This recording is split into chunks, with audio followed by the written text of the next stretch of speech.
That's a turn. Because you still have like that length, right, that you're using, and you just got to figure out how to figure out that timing for swapping it back around and going the other way. But why don't you introduce some of these players, man? APG Elquapod against ReQzee. So I used to call him ReQzee, and apparently it was ReQzee, and I just felt really bad afterwards, man. I felt really bad. I saw the Q and the Z, and I was like, I'm not touching that. Nah, I know. I'm not touching that. I saw you head it off to me, and I was like, oh, what a jerk. What a jerk. No, ReQzee actually is someone that we have seen on this side of the camera a couple of times with that Pikachu. And I'll be honest, Elquapod, he's going to have a tough time here. This is considered to be one of Falcon's more difficult matchups. Pikachu is able to low profile underneath a lot of Falcon's approaches. And on top of that, Falcon is just so vulnerable off stage that it really gets trumped by Pikachu's superior edge guarding tools. And not only that, Pikachu is just difficult to deal with. With the additional hit stun that comes with attacks, you can now quick attack on shield and move away, maybe to a platform, maybe to another area where you're a lot more safer than Falcon can really go out there and punish. So, and not to mention off-stage game, Falcons, if you're not really confident or you have some shenanigans, sometimes edge guarding this character is really difficult. Like, you might as well look at it from the perspective of, I'm going to beat this dude's butt when it comes to the stage. I'm going to whip him so hard until he gets to this higher percentage points like this. And I'm going to look for either a hard read, maybe forward smash with a nair, or even Raptor Boost. Raptor Boost works surprisingly well.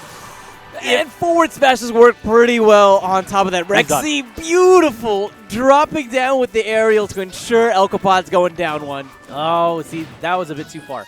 Now the forward smash there. Whoa, he tried to drop down there and back air because he guessed that he was going to quick attack directly straight up to the ledge. But that's simple and clean. That's all you need to do sometimes. When it comes to down tilt, it forces out at this nice horizontal angle. It's excellent at those higher percentages. In neutral, it doesn't really help a ton. If you're going for things like down tilt, you might be want to consider things like F tilt as well instead. I think the reason he's been using down tilt in neutral a couple of times is to deal with the low profile that Pikachu has. Agreed. And you could also angle your forward tilt downwards as well, which is another option to consider, which we haven't seen him do once. Ooh, good job rolling. I can't believe that Elquapod made it back from there. Able to snap onto the ledge and actually snap back into this game. He's been able to take the lead. Hefty % lead right now. Ugh, that quick attack coming back into play like I've been talking about. Wow, just outside of the range of the forward smash. No tech in this situation can be devastating. And ReQzee is a bit F-smash heavy. I want to see Elquapod maybe start using his movement in this next game, bait out the F-smash, and then get the free grab afterwards. Yeah. I mean, a lot of what we saw was quick attacks on shield, and you saw Elquapod doing a good job of just chilling, waiting, right?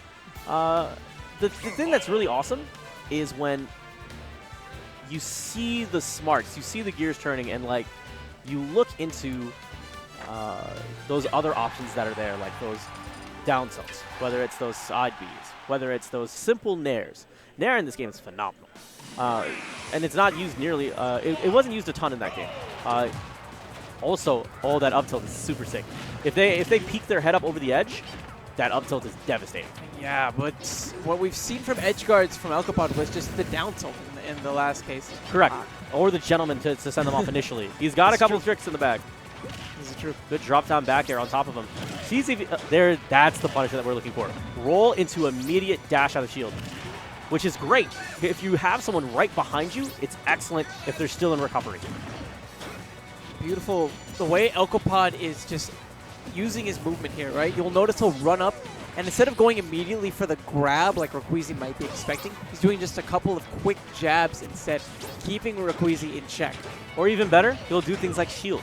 So this is what's so good in Smash 4 is dash up, shield. In this game, you're going up to them and saying, I need to come up to him and shield and see what they're going to do as well.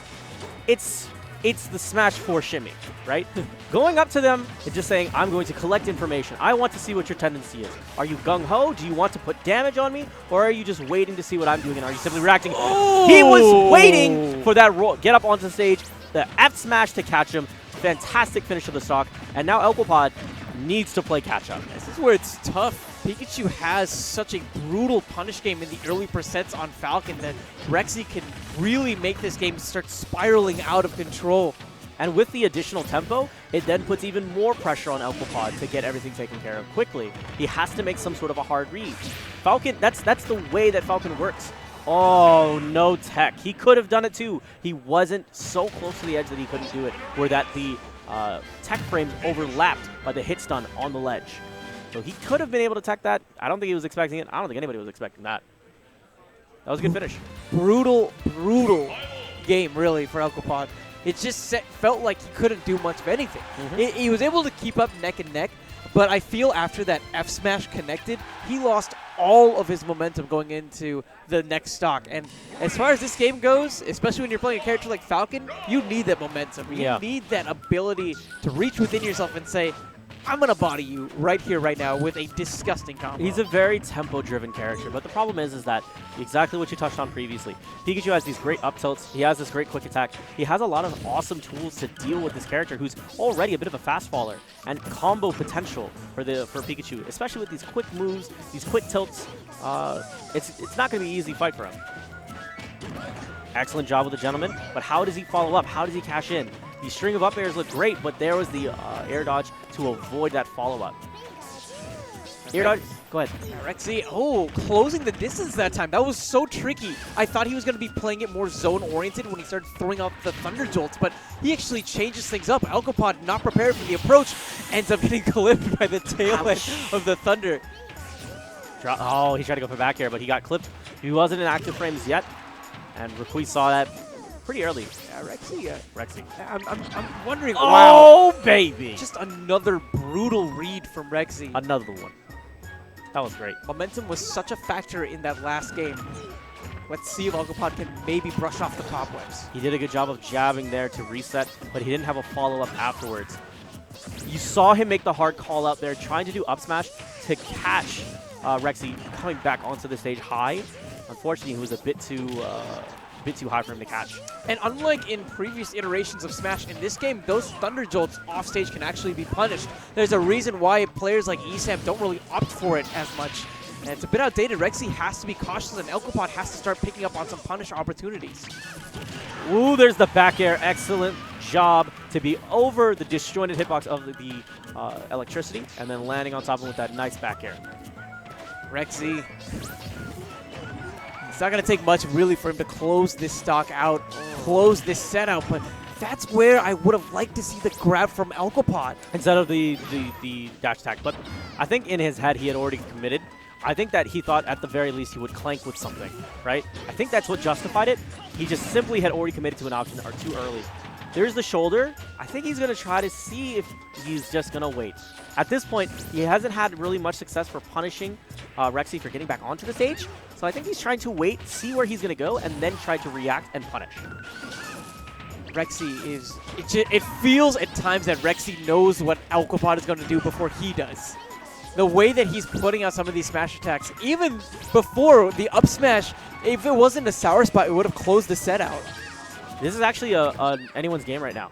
At these percentages, Falcon has Rage on top of his already great kill potential. He just has to make a hard read, and it's only building up the glassiness for Pikachu with these gentlemen. Yeah, Falcon is certainly on the thicker side, and Pikachu is one of those characters who at times has these difficulties KOing. Oh, good air dodge, avoids that up tilt.